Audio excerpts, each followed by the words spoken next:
Hello, hello, Ollie. All right. So Hey. I'm excited to meet.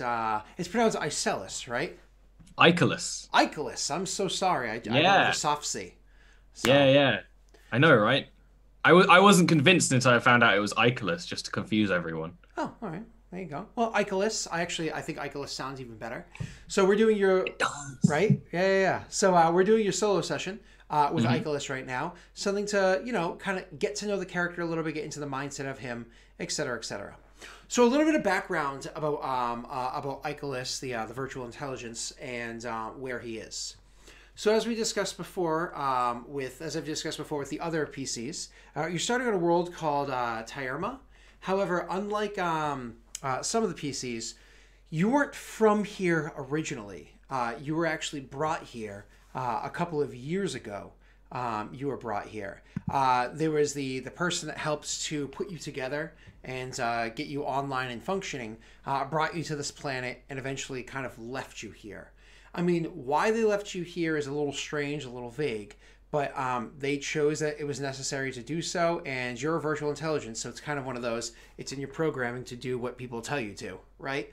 So Yeah. that's what you're doing is you're here to serve. So because of the way that your programming works, you find an appropriate master or whatever, and excuse me, do their bidding. You eventually came across the human settlement that exists here. The human settlement is, as I've described before, a there's about 1,000 humans that live on this planet. Most of them live within one city at the bottom of a huge chasm. Some of the humans that don't like the way that government is run live in their own little pocket outskirts around. But I mean, we're talking like 40 people or less. Like they're very small groups of humans, and there's very few of them because of the Mm. dangers, the inherent dangers of being out there.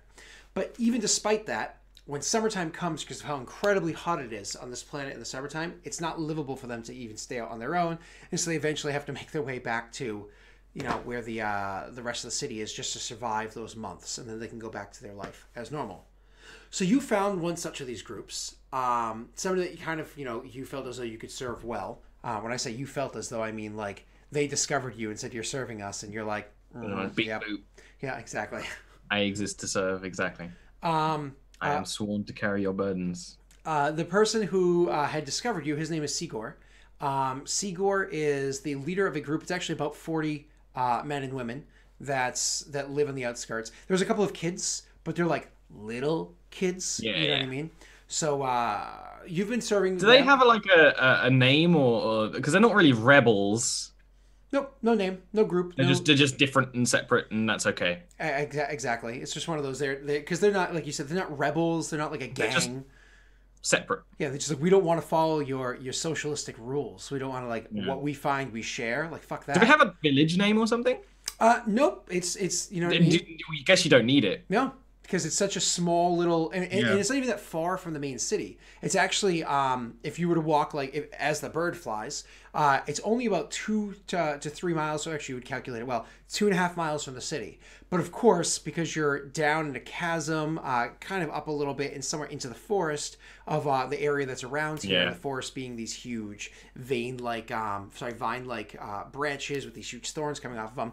It's not like it's just a quick little walk. No, no, no. It actually takes a long Yeah. while to do that. So, anyways, continuing on, you've been serving Sigor for about 3 years now, doing his bidding, which is kind of like going around and collecting things. I mean, you can move around in the forest relatively easily. Being a big hulking frame, being a robot, the predators here aren't going to hunt you down to eat you. I mean, they might come at you, bite you, and go, meh. If And you like, step in their territory, then you're going to piss them off. But I exactly. think after 3 years, I kind of learned where not to step.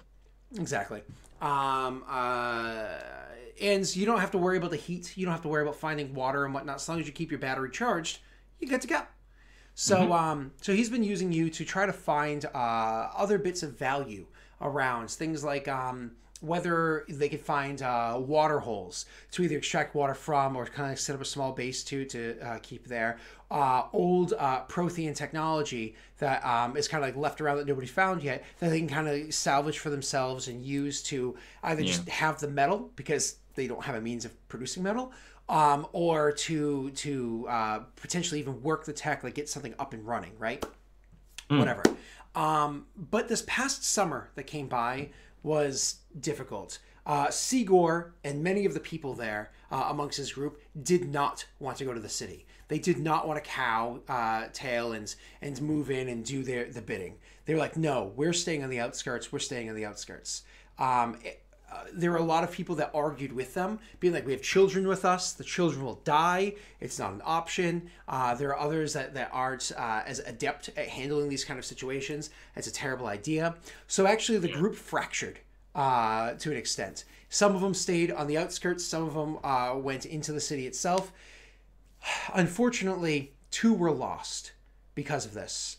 2 good warriors, a man and a woman, both good warriors, people that could very well handle the indigenous here.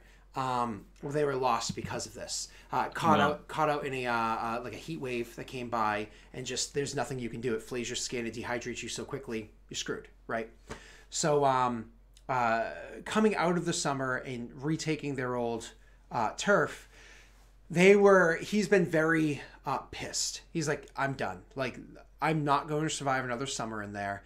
And but we can't chance losing people. So he's tasked you with your job is, with no exception, to find a watering hole or a place that's going to stay cool enough, or whatever the fuck you can do to make it so we never have to go there again.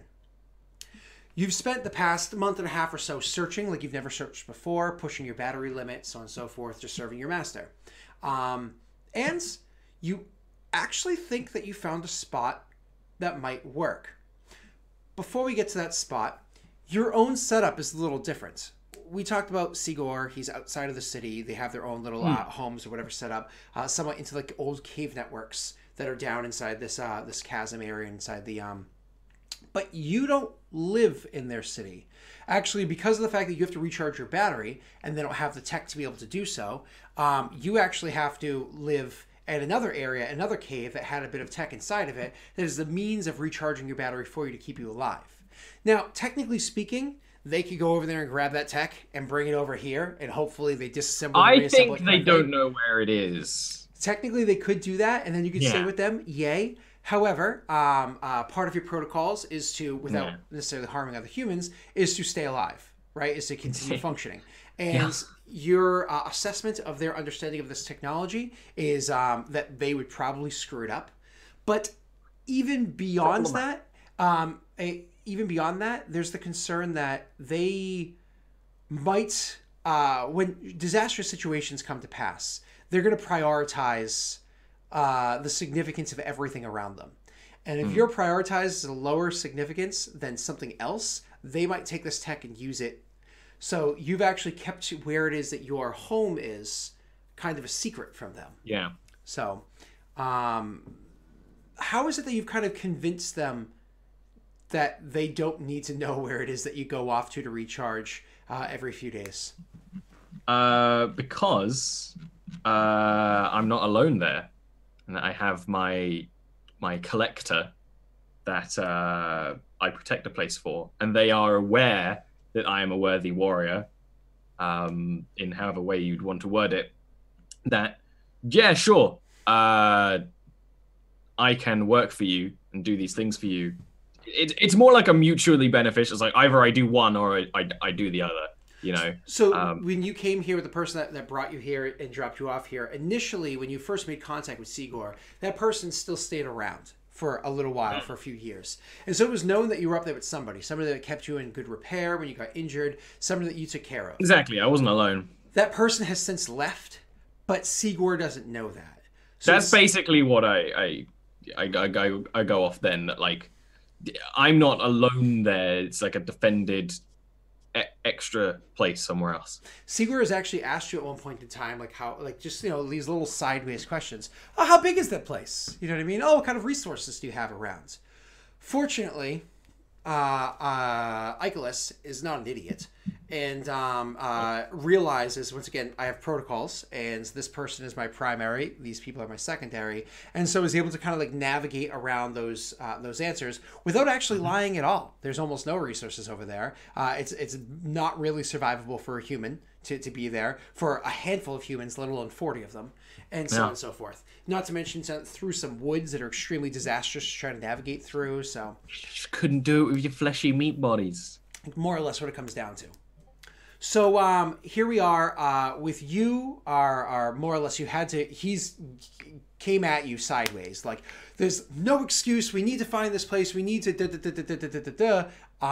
You need to find this, and so you've been working hard. Every few days you'll stop in, have a conversation with him, give him details, and then you'll kind of like go home to recharge. You just found yesterday a spot that you think might work, and with the last tidbits of your battery. Got back to your cave to spend, a day recharging, getting you good for several days now. So you're waking up. You never sleep, but you're like coming up. There's just periods of like not doing anything. Yeah, it's just like standby. Defragging. Yeah, exactly.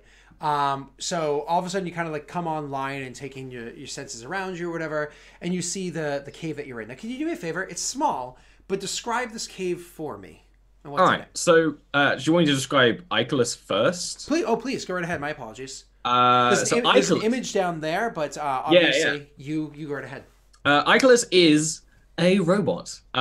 He looks human-made. If anyone, people on this planet, of course, don't really know that, but he has this almost humanoid design. I design it more of like a gorilla. He's got big, lanky arms designed for carrying things. Anyone else in the galaxy would be able to tell that this is a cargo robot, and the people on this planet probably, when he's like, "I'm designed to carry," they're like, "Oh, yeah, that makes sense." But he looks like he's. First of all, the armor, which I is like the Mass Effect kind of. It's a metally plastic hybrid that is complicated in sci-fi. It was once white. Now it is faded, that kind of ugly beige color, just over time in the sun and all that. And something that's actually not on this painting because he's been trekking around. He would be muddy. He'd be a little bit overgrown. I'm not talking like Bastion from Overwatch levels, but he'd be muddy and like the parts that are important that are clean. But it's almost like he could clean himself and doesn't, and kind of has let himself get muddy. Now the cave is actually very clean. There's maybe like a little bit of like mud and overgrown. So I imagine that the reason why he believes the humans couldn't get here is that there's a drop. Like there's an opening and then there's a drop that he can climb quite easily. Actually, it's not even a problem just because really long arms. It's like, but then you get steal it away from you for 1 second, just to explain why there is such a drop. And it's not exactly muddy in the sense of what we understand because it's such a dry planet. Exactly. It's almost like a paste that exists. That's there. what I imagine. But the reason why there's such a drop is because this area that is where these cave networks are was once oceanic. It was once underwater. Exactly. So these are a geothermal vent. Exactly. So that's why there's all these huge drop-offs. But still, the rocks there are kind of grown out in such a way that areas where it's super, super slick and smooth because erosion took care of that, and areas where it's pocketed and easy to get handholds. My apologies, Ollie, take it back. But when you get down there, there's like clearly, like you said, old tech, but mixtures of old tech that were just here, like old tech, new tech, human tech, alien tech. There's almost like a database room with towers of computers and parts and scrap, like lots of just scrap, neatly organized. But it's kind of like my office here. It's neatly organized in a way that is slightly chaotic. But it's very much like cramped, but of course a robot doesn't care about that. But towers everywhere, all the power's drawing from this old tech and all that sort of thing, with computers humming and whirring and stuff. He seems very much at home. So that tech that you're describing, the old tech, you've actually been able to identify, no problem, that this is very, very old Solarian technology. Exactly. Like this is old Solarian technology. To be dated, you can't do, but it's very old. So as opposed to Prothean, which is what the humans think it is, you haven't corrected them because it's not your protocol to fix it. To fix their understanding. So you actually have inside there an additional processor that exists in there. Currently, it's very large, takes up a huge room, like you said, all that kind of stuff piled together, and works. But you're in the middle of trying to finish up the work that was started by your guardian before, by your collector before, of fine tuning it down to a more transportable format. So that's like, it's not small, it's more like the size of like a well-made backpack. It would be chunky, yeah. Yeah, so you're trying to combine those bits of technology together to transfer all the data and everything from the processor over Now, there. the reason why that hasn't happened so far, even though I've been here for years, is that the thing that I do this work for is more parts for this database. With the humans, like all the scrap, any knowledge they have, any data, like USBs, movies, all that sort of stuff is jammed in there. And it's like, you know when you really need, you've got like a project and like, I don't know, like stuff's in like an early phase and you really need to like polish it up, but you just keep adding stuff to the early phase. That's exactly what he's doing. It's like, oh, I need to shrink this down. I can do it. It'll just take time. But like, he's just adding things instead. As somebody who writes code, I can tell you that this is an issue that actually happens where eventually for you to do like a full reformatting, redo everything, it's like I can make this like go from like 5 million lines of code to like, 100,000 lines of code that's way more efficient. But God, then I have to restructure everything from the, you know what I mean? But they don't know that they're paying you to do this because it's part of your protocol to collect these things. So when you go out and you find stuff that you need, you take it and you like, hold on to it and bring it back here without letting them know that you found something that you happen to find of significance. Okay. I thought that was actually what I was trading my services for. I mean, because you don't really, it's not that you trade your services, you were getting things for the collector. So then that's how you find things when you're out there. Yeah. When you're with them and they find stuff, eventually you'll kind of like walk up to something and pick up something and be like, this seems like it might be of interest. I believe that my collector would want me to have this. You have no use for this. I have use for this. And then, oftentimes, like, so you're like, yeah, you're fine, because they don't know what it is anyways. Sometimes like, what is it? You know what I mean? And so you have to kind of like over-explain things out. And so actually get to the personality of Icelus before we actually start RPing him, or her, or it's a robot. So Jir. It's a robot. Yeah. What do you want? So, anyways, the personality is Icelus the kind of person that like instead of handling the situation charismatically, I'm just going to over-explain things so people just stop listening. That is what he does to these common folk, yes. Okay. I'm like, I haven't unmuted my phone. I'm a monster. Yeah, actually, it's funny. My phone is muted, but it keeps vibrating. I'm like, ah. I have that. Yeah. But that's what he does to these people. Mm-hmm. He doesn't do it so much to Sigurd because that's like the person he actually communicates to. But like when he's dealing with the common folk and like exactly that situation is like, I have use for this. Like, what is it? And it's just a very long, like expecting them to leave the conversation because it's going to take too long for it to be explained. And he knows that they don't understand it and he uses that. Awesome. Okay, cool. So you wake up this morning, power back up, you look about your room, kind of analyzing everything. It's exactly where you had left it. Still, that project that your collector had been working on before they ended up leaving you is sitting off into the corner. It was, gun parts that they had that they were trying to like tweak and work on, but never finished the project, and you wouldn't even know where to begin to kind of like pick that up. So because you weren't programmed to handle that stuff, so you just literally leave it on the desk because why would you fuck with their stuff? And there's a lot of stuff left that my companion / master left exactly where it was, like coated in like I'd say dust, but it's more like sand at this point, right? Exactly. Yeah. Because he wouldn't have touched it. Yep. All right. Cool. And since you just referred to Icelus as he, that's what I'm going to use moving forward. You might as well just call it. I'll take the Freudian slip and look at that. Yep. Okay. He has a male voice. Okay, there you go. All right, so moving on. You wake up, you power up, you look around your room. Everything's exactly where it was when you fell asleep or powered down. What do you do? There would be a little bit of time of just not doing much, maybe interfacing with the database. Waiting for a slightly more opportune time. I'd know that like if you go out too early, there's still animals hunting, that sort of thing. And then like as soon it's almost like there's a routine, right? Maybe for an hour or so after rebooting, there's like you relax for a time, and then you head out and start heading towards the Sigurd and his peoples. So you've been on this planet for about what 5, 6 years, something like that. Though honestly, Icelus didn't keep track. You only been working with Sigor for about 3 years. What happened was Batarians had arrived about 4 years ago and started causing problems. There were rumors about seeing movement out inside the woods for a long time prior to the Batarians showing up and after the Batarians showing up. It wasn't until at one point in time somebody actually came across you and they thought maybe you were a danger, that you kind of explained what you are, that you have, but you're of no danger to them, which is how you made your union. So you understand that there are the dangers of the Batarians that are out here. You also understand there's the dangers of the indigenous. The most dangerous of them happens to be a reptilian-like creature. You know what a Komodo dragon is. So imagine a Komodo dragon, but slightly larger. Komodo dragons are very long. They're really big anyway. Yeah, so slightly larger and standing about 1 meter high at shoulder. So tall as well as long. These creatures have, very, very sharp, teeth inside their mouth that can actually cut through duratanium.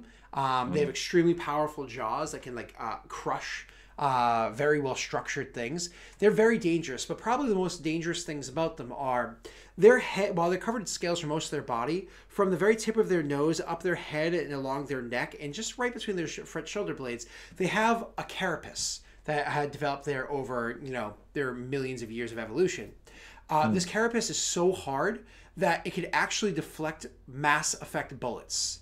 Like it actually deflect bullets. Now, a straight-on shot would go through it and would scramble their brain. They'd die. Just like with the distance, things refract. Exactly. So if it was a glancing blow, it would actually turn it away and they wouldn't take a hit from it, making them very, very difficult to engage with, making them very dangerous. They also, the way that they move when they want to move quickly, you have to imagine much the way like a rabbit jumps. You know what I mean? So usually they kind of shuffle along, but then they can do this curl up and launch forward and do these big jumps, these big leaps that allow them to get to their opponents. Their tails are dangerous as well. These are just not creatures you generally want to fuck with. Luckily, they also learn. They've learned with the humans around. They're not sapient, but they've learned with the humans around when you engage a human to put your head down. That it could deflect a bullet. They've learned this. And humans have only been here for so many years, right? Maybe 2 generations of them. They've also learned with you in the area that you don't taste good, and you don't pose a threat. So you can actually move relatively freely through this region of whatever ones are the boss here, because you haven't identified the alpha because you don't care. You can move through here freely. And once again, the woods you can move relatively through without necessarily hurting you, just scratches. Continue on. I stomp around the... Yeah, there's no issue with that. Okay. I do have a quick question for you. When you finish your processor, what's your plan?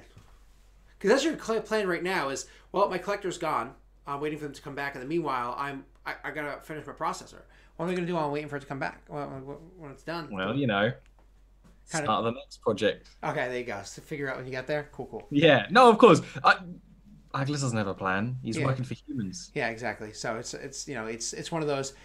You can do predictions and whatnot, but you don't make decisions. It's one of those things where a human daydreaming is Icelus predicting what may happen. Yeah, exactly. All right. So but then he doesn't find it that interesting anyway. But he can do it. So your immediate goal right now is to head back to Sigor and to tell him that you've made this discovery. Mm-hmm. Okay.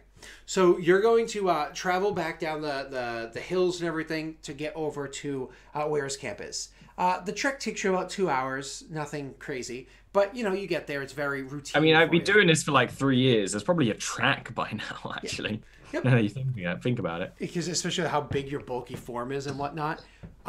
So you make your way through. Pushed aside. Yeah. Or at least all the what do they call it? Spikes broken off of those areas. Yeah. So you make your way over there to where the camp is. As always, when you immediately start walking in, you see people react and pulling out their guns and whatnot and getting ready in case it's rustling in the bushes. But once they see it's Icelus, it's Icelus. He's fine. He does a. Yep. The children that exist out here that live in the area, they think that you're a big fun toy because you have to understand you're really advanced technology compared to what these people have access to. They have VIs, but their VIs are all computers, like their software. They're actual they're also probably like Siri fucking level. Well, no, come on, way above Siri, way above Siri. Still pretty bad though. Not quite Cortana, and I don't mean 2018 Cortana. I mean, you know what I mean. So Okay. not quite Cortana, but they're way above, way above. They're just compared to you, garbage. You know what I mean? And you actually have a physical form that you can manipulate as well. So continuing on, you make your way in. The children think that you're an awesome big toy. They love coming over and playing with you and whatnot. How do you take to the kids? Icelus is actually pretty playful if he doesn't have something to do. So right now he would like be a climbing frame. They would probably be very used to it. Sort of like crouching down and be a climbing frame and like move and it's one of those things where if you actually really paid attention, like he never actually lifts them above like a dangerous height. Sure, you could fall and be like, but like you're not actually going to break anything. He's very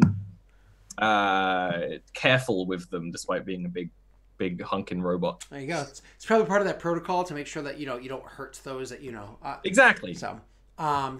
You don't put them in direct harm, but doesn't necessarily mean you go out of your way to save them either. Programming is a little robots. You got some wiggle room.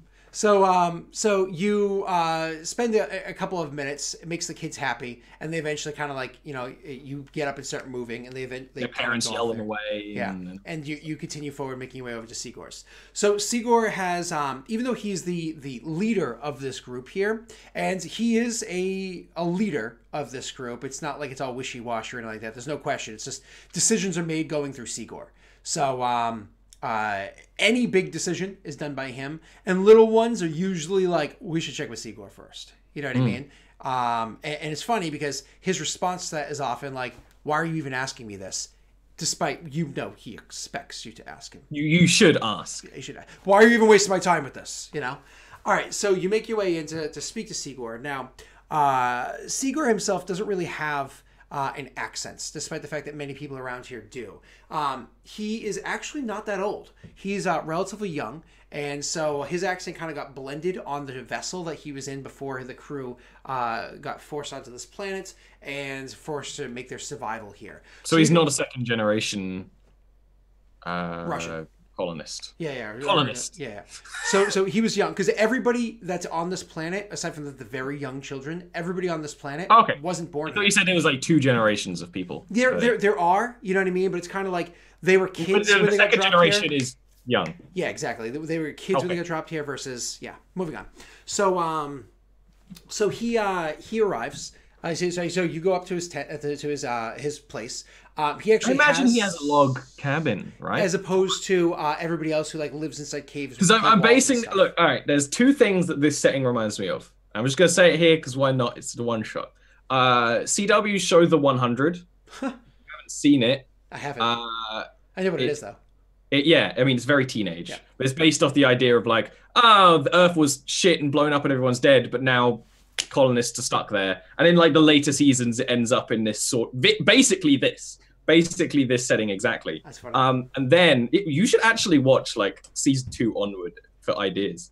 Then there was a show in the UK called Oasis, or something like that. And basically they dropped a bunch of people on an island on their own with cameras and livestock, and they had to live. Now, the funny thing about that show is that it was meant to be 2 seasons and it got cancelled after 1, but the people were still on the island because they had no contact with the outside world. So they didn't know. But what happened in that show, to spoilers, because it's a British show that you're never going to watch, they had this big community where everyone that you had to do things together because you have to survive. And then like one guy was like, you know what, I'm going to spend all my time, I'm going to help you guys. I'm going to make a log cabin out in the forest. And then that started a rift that created a separate community of people who wanted to be separate. Like exactly this. So there's precedent. There's precedent. Yeah. No, that's awesome. That's hilarious. All right, well, there you go. So I'm glad that it kind of like you already have ideas it does in your make head of sense. how it works. Yeah. Yeah. All right. Human nature is human nature, no matter when it is. So, all right. Exactly.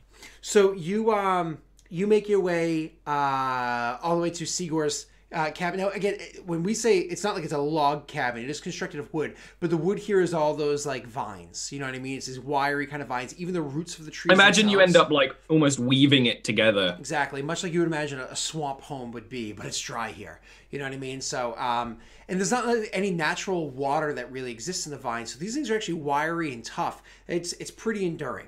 It's endured every summer so far. You know what I mean? It hasn't like burnt up or dried out, and it's One of the things Icelus would have done for these people is actually spend time engineering the strongest structure you could make with the vines. there you go. So I imagine not his house because it's probably the oldest, but that would have been something that he did quite early on because you're building. Yeah. So I would say I can tell you how to be more efficient. that would be their, not barracks, that would be like their defensive place, you know what I mean, where everybody goes to be defended. Now, fun fact, they actually do have, and the city does not know this, they have a small pond down below. So because of where they are, there's actually a small cave that's underneath where his home is. And it leads down into a pond. But because of like the well that's down there has been dried up so much from the time that they've spent here. It's not going to last forever. It's actually, it used to be they could go down there and literally like grab buckets of water. But now it's like they've already had to mine down in and they're like pulling up buckets of water after going down into the ground. But the important thing to note is that his home is on top of the water. And that is something of great significance. You know what I mean? Like, you come to my house if you want to live.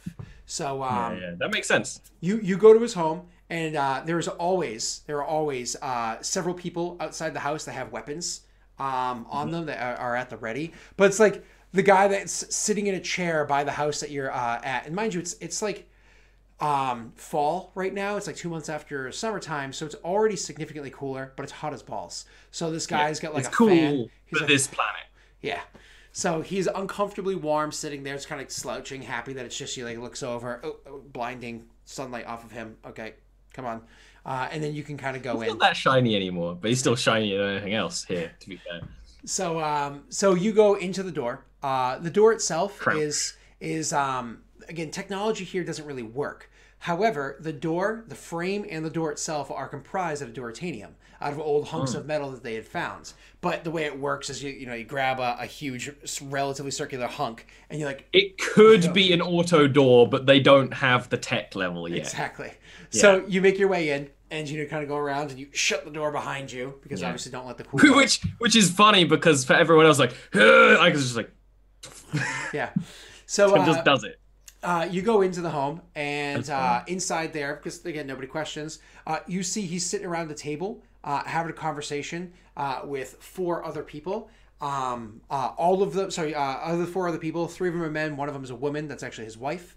And they have like a map in front of them. When I say a map, there's no paper here, right? And most of their data pads and whatnot, it's difficult to get enough battery to keep. You can't rely on a data pad here. Yeah. So this is like when I say a map, it's literally a stone slab, but they got like a lighter type of stone, like a limestone that's not as dense, and they've like carved out a region onto this slab of limestone that's there, and they're over the thing having a conversation. When the door opens up, they look, they see it's you. The door closes. You come over.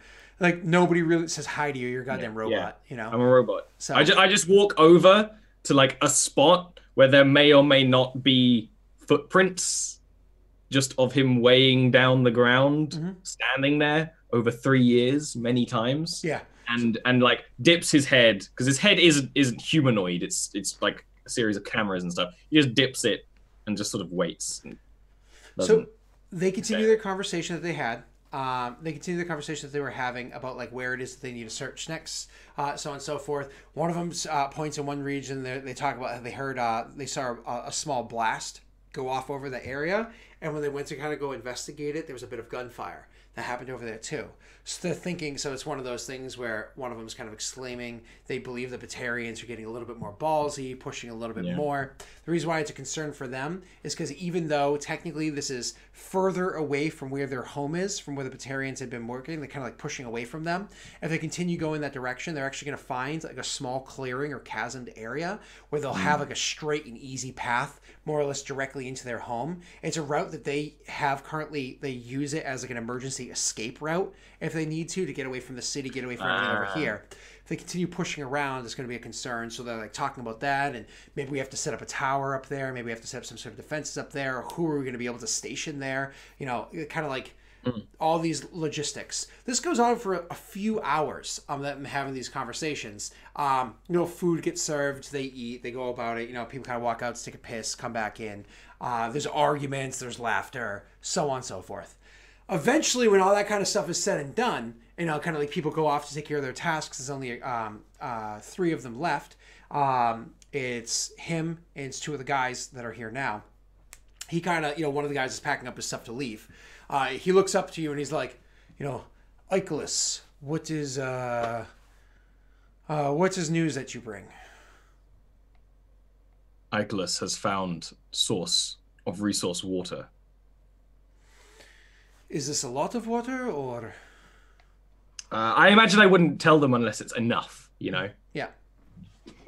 Water supplies would be sufficient for lifespan of your colony. How far is it from here? I mean, imagine the map's still on the table. It's stone. Is it on the map, the area? So there's kind of, the map comes in like 2 phases. So it's like the very, like, it's been kind of like literally scraped clean, and it's like almost like an indent into the stone. Where The area they like know, and then yeah. But that reason why is because as they get to know the area more and more and more, or they change out things, they've scraped it clean and recarved into it, and then it's like as you go up one step, okay, well this one's probably scraped out twice, and then it's like we have guesses of what's out here. Okay, that makes sense. So it's like on the region, the farther one out. So he would just reach out and with a finger just point. Like, actually just put it on where it is. And then with discrepancies for the accuracy of your map. He, of course, understands that. And he's like, so he's looking at that and kind of looking at the map where you guys are and so on and so forth. And he's like, that'll bring you through the dense forests. This is not an issue for Icelus. Icelus can scout for alternative route. We've, during the summer, we came across this device. It allows to scan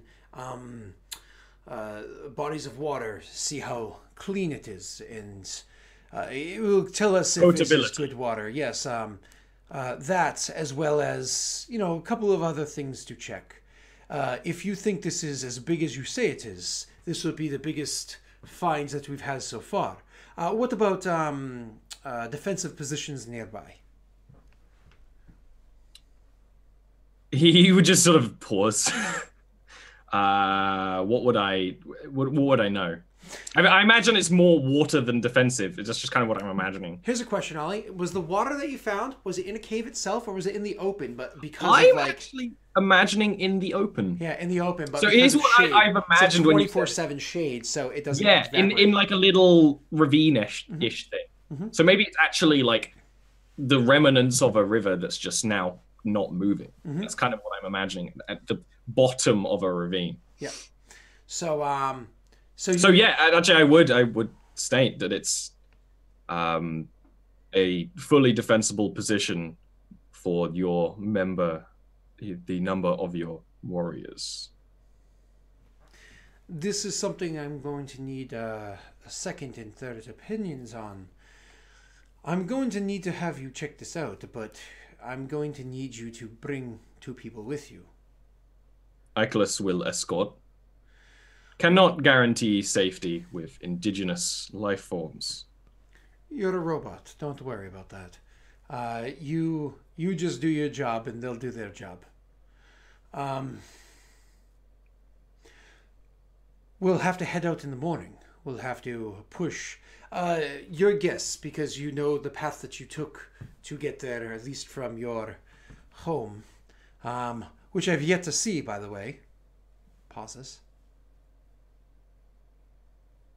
It is rude, of course, to always have dealings and never invite somebody into your home. But Icelus is mobile frame. Does not require home. Is clearly annoyed, but it's one of those things where like his temper, going off on his temper on you is not going to make him feel better. He can yell at me and nothing's going to happen. He's learned this through several. Yeah. He's gotten past. He's even gone so far as like punch you but hurt his hand. You know what I mean? Like, yeah, exactly. So he has to force himself to stay calm, otherwise he gets angrier. So yeah, it's one of those things where if you get angry and you say things in anger that don't quite make sense, Icelus will just assume that's what you meant, and it's not productive. From here, then, how long of a travel do you think it would be to get over to there? How long was it for me? As it said before, what was it, like 2 days from where your home was? So from here and changing your route to be safe for them, probably 5 days each way. All right, let me open my calculator app. 24 times 5. 120 hours approximately. Is this the whole trip? To source of water. Ravine stretches on. Icelus has not examined the entire location. It is a lot to travel with 12 or 14 days of supplies. In the theory, if the water is potable, they will, it's kind of one of those, like, I'm using your word, like, very obviously.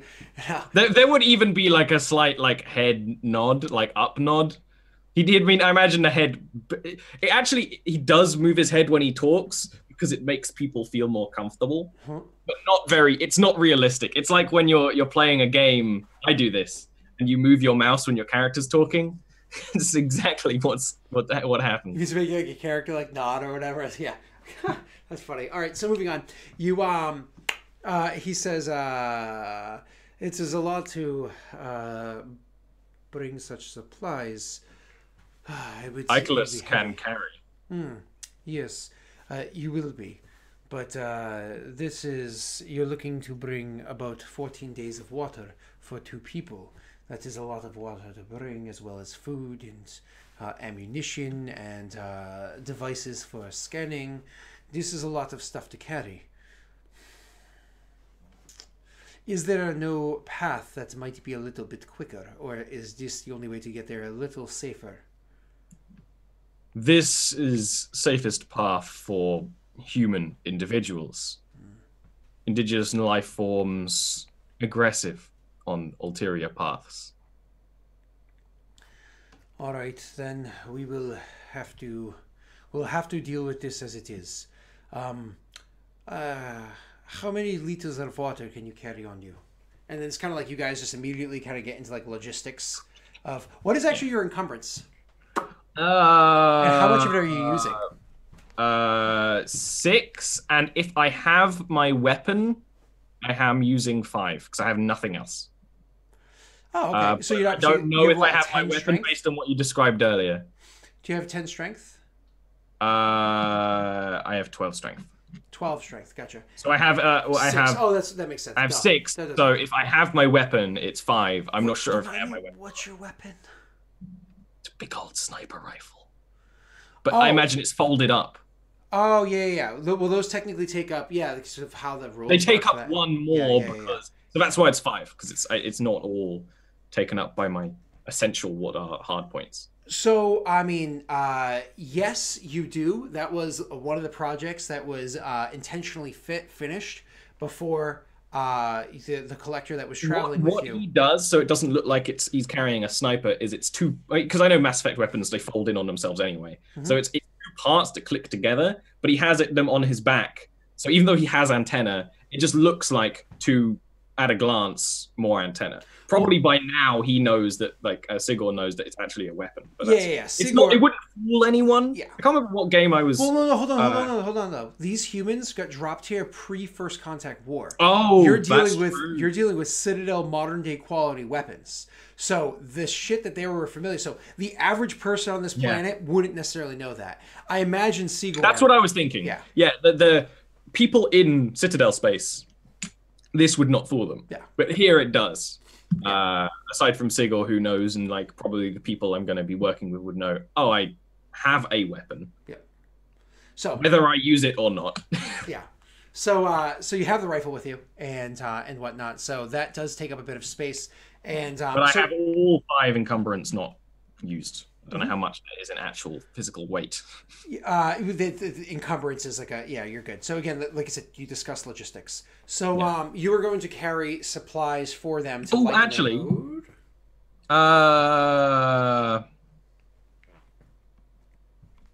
I can give myself a +1 strength, so my encumbrance goes up by 1. You're at a 14, it goes up to a 7. Yeah, I would do that so I can carry more. Oh, okay, cool. It's almost like we'll describe it when it comes to it. Doesn't matter. So it does matter. Well, it doesn't matter. Describe it when it comes to it. So you discuss the logistics or whatever, and more or less you spend the rest of your day kind of getting things together here, packing it up in the way that you believe is the best way of going about it. Again, service droid, you do what you can to help. It's not like you are a master of packing supplies, but obviously, it's like Tetris. I'm sorry. It's like Tetris. It's like it's like Tetris, exactly. But you are very. I'm better than them. Exactly, they're idiots. So you pack things, the supplies up with the aid of one of the person that's there, and get things ready to leave in the morning. Day 1 of your charge is gone. Again, you have to recharge once a week. It's 5 days travel each way. So part of what you need to bring with you as well is a Type B battery or a rechargeable thing. So they're actually going to carry one of those. They're going to bring one for you to make sure that you can recharge for the way there and back. And this will give you, so you have 14 days of safety. They're bringing 14 days of water. It's 10 days of traveling. So, and you've already spent 1 so far. All right. You are heading out the next day with them to make your way there. What I'm going to need from you all is actually several survival checks. To make your way there. That's funny because when we made the character, you were very obvious that I wouldn't need survival, and now it's like shit. Yep. I need survival. But it's intelligence because you're remembering a path you've already gone as opposed to trying to find a new one. I will commit processing to activate my cargo body. So what was his very humanoid would become a lot more less humanoid as like things extend, and there's almost like more cargo struts on the legs so that I can move easier while carrying large amounts of things. That's like something that definitely happens. So instead of carrying like one backpack full of supplies where you like distribute this way, it's like what?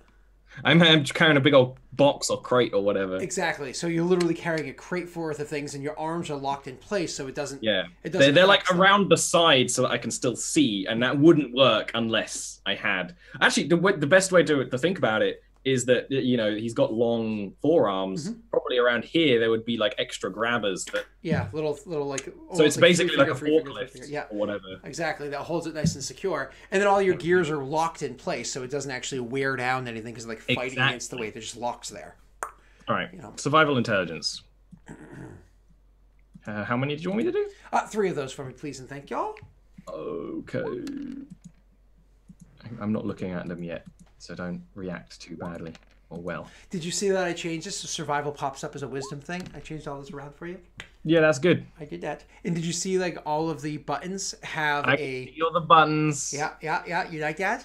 I'm never gonna need those, I think, but still, it's useful. No, 3d6 or 4d6 ones. For luck, actually. Yeah, exactly. So actually, I don't have anything else that uses those. I think, unless I get it. What was that? I'm sorry? You don't have anything? I don't think I have anything. Not yet. But don't worry, you level up as time goes. So your travel there, I was looking for 2 out of 3 successes.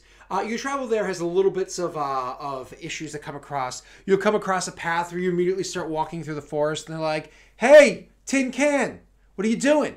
And you're like, "Oh," and I forget that I have to take the simple route. Exactly, and so you kind of like little issues that you come across along the way. But for the most part, you travel over to where you're going is safe. It's good. You're not very concerned about it. You're able to transport them there. You do come across some of the indigenous creatures here, but this one is not like the one that I had described before. This isn't the reptilian one. This one is actually the easiest thing to describe it to is you have to think of like a fox, like a red fox back on Earth. So decent in size. However, they don't work quite the way that a fox does. One, they don't have tails. You know what I mean? They're similar in size. They're more of scavengers than predators, right? They don't have tails, and they have 8 legs. And the reason why they have 8 legs is because two of the legs are designed for going up and down rocky chasms and whatnot. They're cloven feet that they use for going there, and then they have 2 sets of legs that are for clawing through things, getting grips and whatnot. So it's funny because like the actual cloven feet give them the ability to make these like awesome jumps and lands and hit these hard impacts and everything. They're like a fox goat. Exactly. And the way it goes is the front 2 are the clawed ones, the pawed ones, then it's 2 cloven, then 2 pawed, then 2 cloven. Their actual flesh itself, at some point in time when you did like an analysis of it, you're like, this probably was a bit more mammalian. It probably had like a bit more of like a soft. Everything on this planet is a little weird in order to survive. So it now has this extremely thick, heavy fur that you would think, wouldn't it like die of like heat exhaustion? No. It actually keeps the heat off of it. It's actually the structure of it helps to throw the heat off of the creature. But they tend to stick to shadows as they move about. Yeah. One of the things he would have suggested in passing is the potential for taming these to these people, but that requires catching them. And that's something he cannot do, and they cannot do. So it's just something he points out because it's like, hey, if you can shear them, it looks like it's going to grow back. Yeah. That would be very valuable. But so the creatures, they travel in packs that you've noticed of anywhere between like 4 to 12. They'd be perfect to tame. They just won't be able to catch them because they're fast. And they're extremely fast. The only times that they hunt, if they hunt, is when they vastly outnumber their prey. And it's in the middle of the night. You know what I mean? That makes sense. They have a very, very strange call to one another. It's actually one of those things where there's a nickname for them on the planet. I had it before. I'm trying to remember what it was called. It's called like the. Hold on one second. It's the. I'll have to remember what it is. It's the.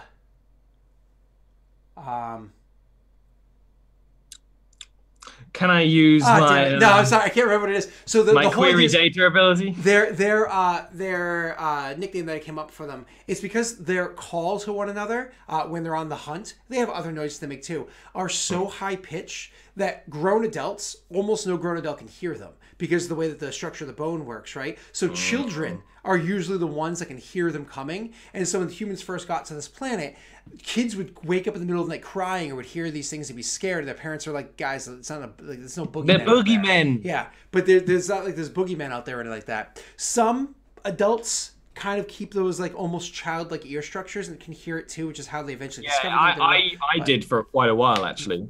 Oh, I could hear dog whistles for a time. I actually still can. If I go to like the Museum of Science in Boston, I've not tried recently, but I could for a time. If I go to the Museum of Science in Boston, I can hear all but the I'm talking like a millimeter shy of the highest frequency. I can still hear it. Cool. Which I'm like, but only with my good ear. My bad ear, I can't. Because like I have a bad ear too. Yeah, my right ear. It's just like I think I got boxed in it or something. Bad. It hasn't come up for a while. So like when I listen to you guys when we have 4 people on stream with me, I more or less get all the voices from here, and over here I'm just like, yeah, it's noise. You know. Sometimes I'm like, one of my headphones is broken, and I'm like, oh yeah, one of my ears doesn't work. So anyways, you make your way. I'm making a lot of senses now that I think about it. Can't smell. One of my ears can't hear properly. Can't taste because I can't smell. Need glasses most of the time. Shit, I'm useless. I wouldn't survive in the wild. I've had glasses since I was, I think, 6, nonstop. So, blind. But whatever. So never mind how fucked up we are. I mean, your biggest problem you could just fix with a razor, but that we don't worry about. So you. I don't want a baby face. I look like a baby goblin. Technically, you get attacked by them in the middle of the night. However, because of the fact that you're a robot, I just turn on like my headlamp. you can pick up all these extremely high frequencies, unlike these two. So you actually are able to alert them of it, and it's literally one of those gunshots in the middle of the night are enough to scare them away. And so they scatter off, and so you guys don't actually get attacked. You make your way to where the watering hole is, and when they see this water, one of the men literally cries. Like as soon as you come out and he sees this like pool of water that is bigger than the one that they originally found that was in the cave, and he literally stares at it and just like pauses. And it's one of those like, is he malfunctioning? And you like look at him. There is a stop and a look at him until he moves again. Yeah. Like he's literally wasting water down his face right now. You know what I mean? Like he literally cries. The other guy not simply drink their own water. I have seen them leaking water on many occasions from many places. One of them rushes over to the water and goes to start drinking. Gets like 2 handfuls of it, but then that's kind of like what snaps the other one out of what he's doing. He's like, whoa, whoa, whoa, whoa, whoa, and it reminds him they got to check for portability and whatnot. So I would also remind them, with bigger words. And so they start scanning the water to see whether or not it is safe to drink and whether. At that point, I would like essentially set up a camp, because why not camp here? We'll see how defensible it is. I'd be doing that while they're testing. Sure. So you actually roll me a 2 things here: survival intelligence and dexterity intelligence, because you're trying to plan out both options. Do I have +1 dex right now? Ooh. No, I just have not as bad dex. Survival intelligence though, because you're planning as opposed to doing. That was survival intelligence, wasn't it? Oh no! I meant stealth intelligence. Oh. Well. Yes, survival intelligence. You did well. Also, yes, stealth intelligence. Okay, so you said cool. Stealth I may have said poorly. You did. Yeah. You said different things. Doesn't matter. I'm going to ignore chat. I'm going to ignore chat, even if they tell me I said otherwise. I'm going to ignore them. I'm right. So, so you actually are able to find a couple of spots where you think that they're going to be able to like kind of take cover. I think it's like a defensible position. Building buildings here would of course change that, but for a camp, it would probably be fine. Could you just for S&Gs, could you roll me a survival wisdom check, please? No reason whatsoever. No reason. I actually have a fun ability about wisdom, which is funny for a robot, but I'm not going to use it. Yeah. So one of the things that you do notice, though, now that you're actually spending time here searching about defensibility, so on and so forth, blah, blah, blah, you actually see there are many tracks that come to this water hole. There are many that makes sense, doesn't it? Mm-hmm. So, I mean, there are all different types of creatures. Big tracks. Here. All different types of tracks come to this water hole. I would point that out to them. Okay. Obviously, this is a concern, but, you know, they're kind of going through their thing. It's fine for now. Mm-hmm. So just be aware. They finish checking for the stuff, and so now we're actually going to engage in conversation, you and one of them. His name is Stevan. So Stevan will come up to you, and you mention the tracks, and he's like, this is not a good thing for us to be discovering. No. We'll have to build walls and stuff for... I was considering the percentage success of building a wall to keep out indigenous life forms. Considering the chokehold success rate is high. Well, the other concern here is that these creatures, some can climb the walls and some can drop in. So it makes concern. As for the potability of this water, it has bacteria in it. We have maybe medicines that could solve the problem, but it is something to be concerned about. We are going to take up supplies, samples, and bring them back to do proper analysis. Water can be purified. Resources may be in immediate area. Well, the issue is that if you are trying to purify by boil, it doesn't always work. Many things here are resistant to it. There are chemicals that purify. And then he would pause and then be like, unlikely your colony has access. Other way too is to bring so cold, well below freezing, but same excess. It is important for us to talk about. So while he's like saying that it's important for us to talk about, all of a sudden something kind of catches you hear a noise and something catches your senses. You look up in the sky and what you see is a large fucking vessel crashing towards the planet. And I mean like it's a cruiser. It's a cruiser. Oh shit. Crashing towards the planet. You immediately look up at it and try to do an analysis of the cruiser. Roll for me a lore intelligence check. Nice. That is my jam. No, it's not. No. You're fine. That's good. 7's fine. I forgot. It is one of the several. Cruisers that have been going to and from the planet that are under the Batarian rule. So there's 2 cruisers or 3 cruisers, I can't remember, that consistently come to this planet for the whatever it is that they're doing, resupplying, so on and so forth. Then there's like a frigate and some fighters, whatever. This is the cruiser. It's one of the Batarian cruisers, and it's crashing towards the planet. Now, mind you, it's crashing pretty far over there. Not a big deal. Roll me a perception wisdom check, please. Drop pods.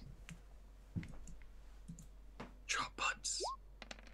A drop pod would be something that you might expect to happen. It's not, at least not yet. Escape pods is what I mean. Yeah. Or escape pods, whatever, lifeboats, whatever you want to call them. However, as the thing's crashing, you're looking at this thing, and you're kind of like going from, and I don't want to like, because obviously you don't have like every form of vision, right? But you kind of switch from just basic camera vision. I'm not like crazy OP like Rockwell's robot. Yeah, yet. I'm like Geordie LaForge. But you can switch between different types of vision to one degree or another. You can switch between them.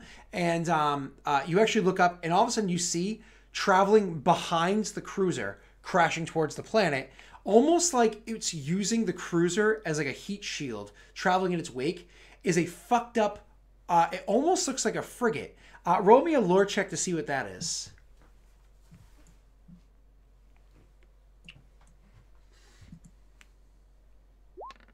You have no clue what this I shit am is. going to query data.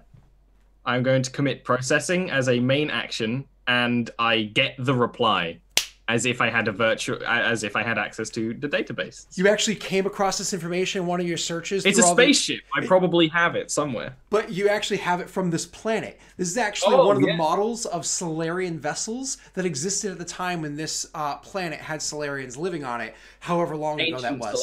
This is actually a Solarian research and discovery vessel designed for long trips into space.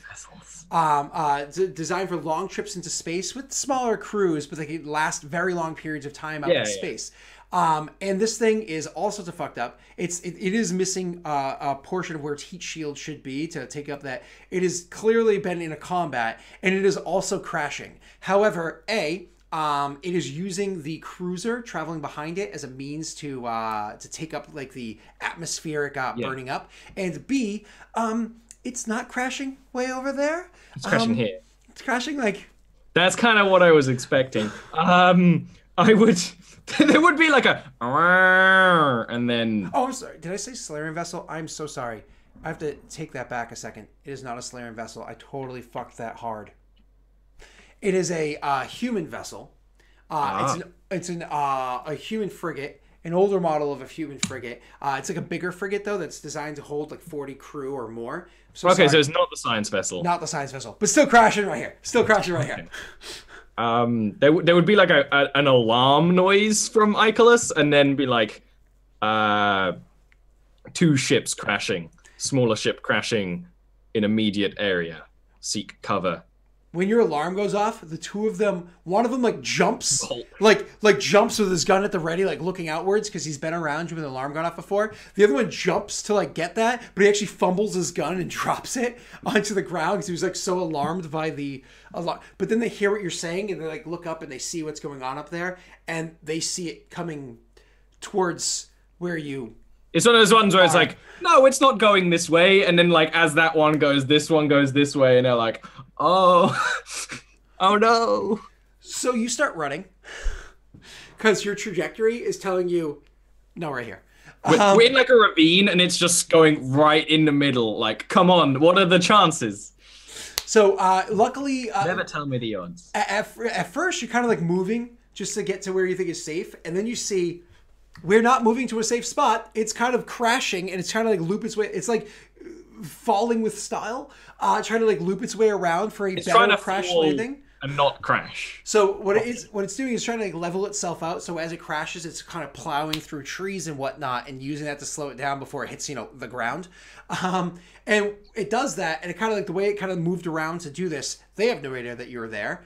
It's now in the path of you. So now that you see the trajectory of them coming in, you're like, I'm done running that way. I'm gonna start running this way to be perpendicular and get the fuck out of Dodge. Yeah, I try and find like a crack in the side of the ravine where, yeah, we're probably going to be hit by like the force of it. But if I get in front of their flesh meat bodies, I will take the brunt of it. Roll me a exert dexterity check. Twice. Ooh. Do you drop the crate that you're carrying, or do you like... I set up camp kind of already. Oh, that's right, that's right, that's right.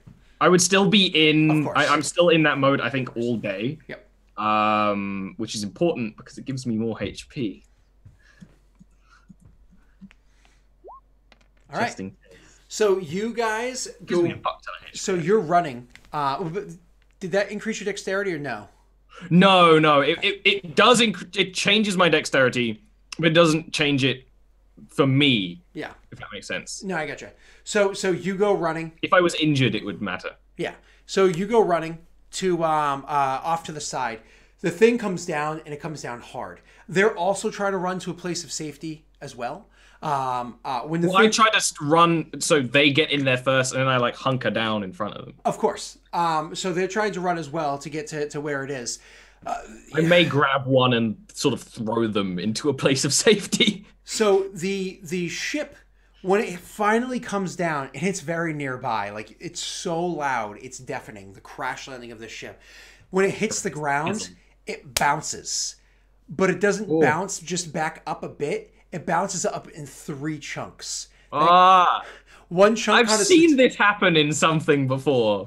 One chunk kind of sliding, tumbles a bit, and then continues to slide forward. One chunk goes blasting off to the side, and one chunk gets almost like a backspin, starts to tumble backwards. Right? Oh yeah. The one that goes blasting off to the side goes towards your side. Yep. And so like where you guys are trying to go to for safety, it's not very safe. You're gonna have to get the fuck out of Dodge. Can you roll me a dexterity save real quick? You mean a physical save? Yes, not evasion. Or an evasion save. Evasion save. Evasion save. Evasion save is what? Dex plus... It should already be factored into your character. No, but my stats changed. So I actually need to know my this. Apologies. It's dexterity and dexterity and intelligence. Okay, that's fine. Right? I can change my intelligence. Because I can basically change all my stats at will because I'm a robot. Yeah. And it's just my meat body. Yeah. So I need to write those down somewhere, what they actually are. Yep. And then obviously your level. I'm sorry? Was there a modifier on this? Nope, it shouldn't be. Yeah, so basically it's one of those things where there'll be a split-second decision where if it looks dangerous, I will throw the humans. Yep, so that's actually what it is. You're safe, so it's not a matter of throwing them. It's a matter of there's actually because of like the many different like chasms or whatever that exist in this area from ground that had split open from water running through it then dried up. Yeah, exactly. You actually are running and you were trying to run to a spot of safety. You actually stop, and because you succeeded, I'm actually by 4. I'm actually allowing you to grab both of them. And as they were kind of like running along, you actually take like a quick 2-step up, grab both of them, and then drop yourself down backwards into a chasm itself, and just free fall for a few moments, and then poof, and hit the ground. The impact at the ground down below knocks the 2 of them unconscious, maybe injures them severely. We'll worry about that in a moment. Better than not. But you actually don't get that fucked up. You actually only roll take 1d6 damage. So I'll roll that for you right now. Only 2 points of damage. Great. That's on my temp HP too. Yeah, that's not that bad. So you actually drop back down, taking 2 points of damage, and you're doing fine. The forest around you is on fire. Oh. You know what I mean? Like it is not a safe place. Based off of where you saw it landing and everything, that water hole you went to go find is on fire. It's not there anymore. Exploding. What? Water doesn't disappear. Well, actually, if a fiery ship falls in it, Yeah. if a ship crashes into the watering. Yeah, Yeah. and that's annoying too because it was stagnant water, not like which is why it was infected. Now you think about it, not a well. So, oh, poor humans. Oh no. Yeah. That was one of those things where I was like, I'm gonna let Ollie choose where the water is because that's gonna change the outcome. It was a cool area, maybe they'll defend it anyway. As soon as you get up, and do you check on the humans? Do you care to? I would briefly check on them. I would, because part of my essential job here, even though I haven't been told to do that, is to keep them alive, even though I was explicitly told not to. Okay. Icelus just actually Roll gave me him. a first aid check. Once. Intelligence. Yeah. I don't know. I don't understand. You believe they're dead.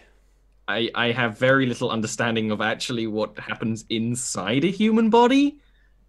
Very little. All right. So, Ollie, with the forest on fire around you, with the humans you just checking, believing them dead down in the ravine, you stopped them from a certain death and gave them a maybe death, and you believe that they're dead. Down in this chasm, an exploded ship over your head. This is where we're going to end your start. No! This is where we're going to end the start. That's okay. I'm okay with that, but I'm also like annoyed.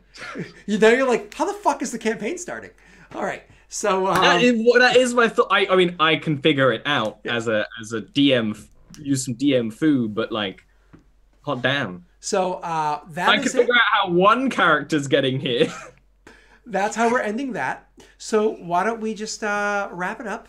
Thank you so much, Ollie, for spending the time to come by and do the intro to your character.